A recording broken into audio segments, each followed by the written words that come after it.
Welcome back. Yeah.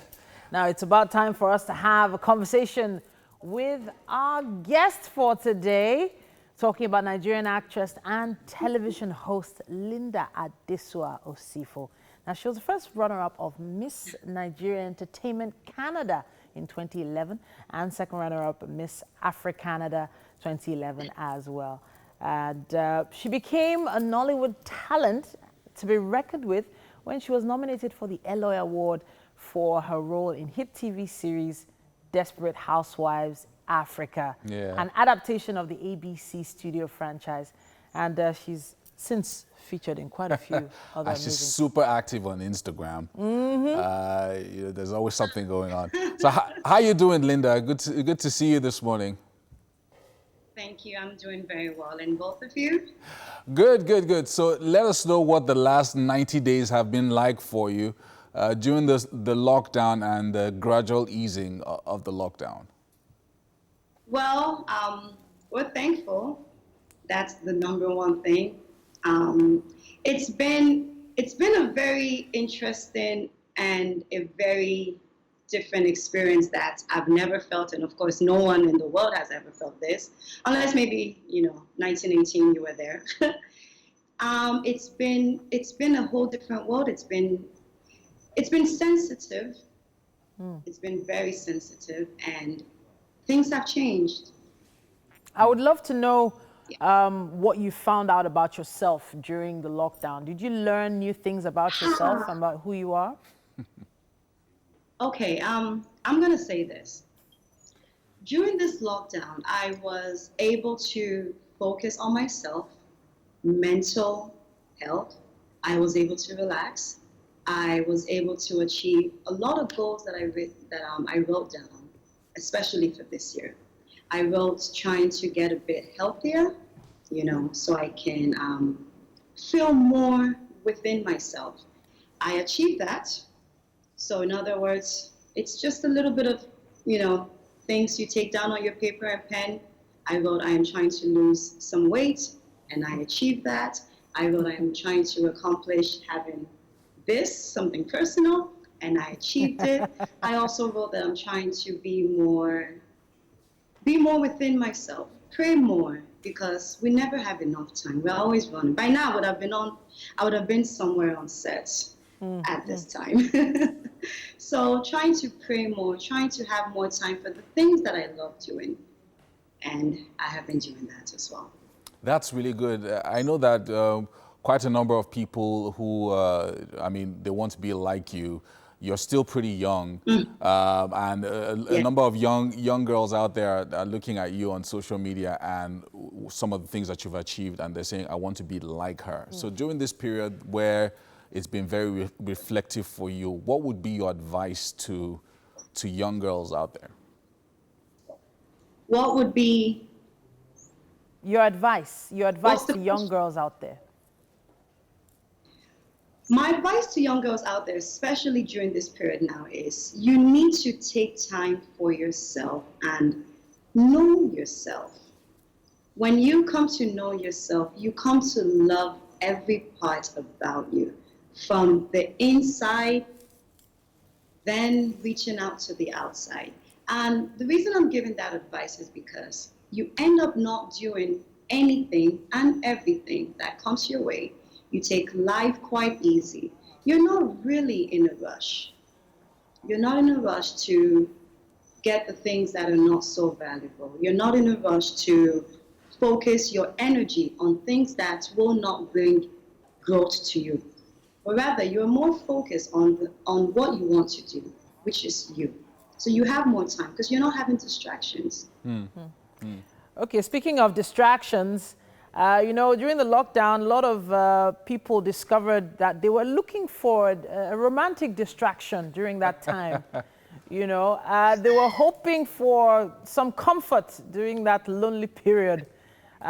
Did you have one? Were you staying alone during the lockdown, or did you have company? I'm gonna be so honest with you guys. I need, not that I need it, I still need the comfort because I still think the lockdown is still going on. Yeah. You can't really have guests. I hope it's still going on from the way it looks and from the numbers. So it's just, we're adjusting to things. I was so lonely. I was so scared. My family doesn't live in Nigeria, so they're overseas in Canada. And this was the time where I wished I had my family around. I just wished I had my. Yeah. I wanted to cry. I wished I had my siblings. I wish I had like my sister that could then take my pictures and everything and say, okay, are you ready to take your pictures now? Like, let's go. I just wished I had. Yeah. Now let's talk about your projects. I mean, did you have with there? I know that there were a number of films that you had, you were scheduling to work on before the lockdown, yes, and a number of other projects. So talk to us about these projects and what we should expect, whether any of your movies are going to be out between now and December. Right. So while the lockdown took place, I was supposed to have 3 films that should have been out in cinemas. One on Royal, then 2 called Lemonade. And the other one, which is called Son of Mercy, is supposed to be coming out. However, everything is shut down. On Royal came out, it came out March 20th. And that was the exact period that the pandemic hit Nigeria. Not the world, but for us here in Nigeria. That was when we had the lockdown.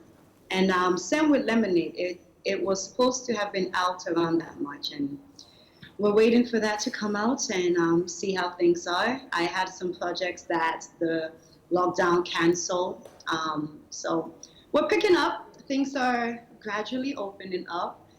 It's a bit tough now because you can't easily be free the way you used to. You can't just hug all your crew members, even though you miss them and you want. I really want to touch on that freedom because in quite a few of your roles, you've had some unique love interests and even love scenes. I can't kiss no more. I cannot kiss again, no. You can't. I can't kiss, so. At least no, I can't, so. I'm afraid, no. Because when I kiss, I make it so real. It's quite passionate, So now anyone calling you on set is not calling you in for any love scene at this point, right? No, let's because just now the action this movie. period you're closer to God. You're deeper in the spirit, in the things of the spirit. Pardon? I said this period you're closer to God and deeper in the things of the spirit. So none of that love interest on set. Yes. Okay, so we're going to be wrapping up soon, but I would love to hear what is happening now post-COVID. As soon as you're set to go, what are your plans? Post-COVID. Well, I would have loved to say first thing I want to do is get on a flight and travel. Probably travel to like 5 countries, countries that I never knew existed. That's what I want to do because you just need to enjoy this life so much and as much as you can. Then, of course, trying to achieve the things that I've always been procrastinating about. I've been working on a brand, something that's still a bit on the low.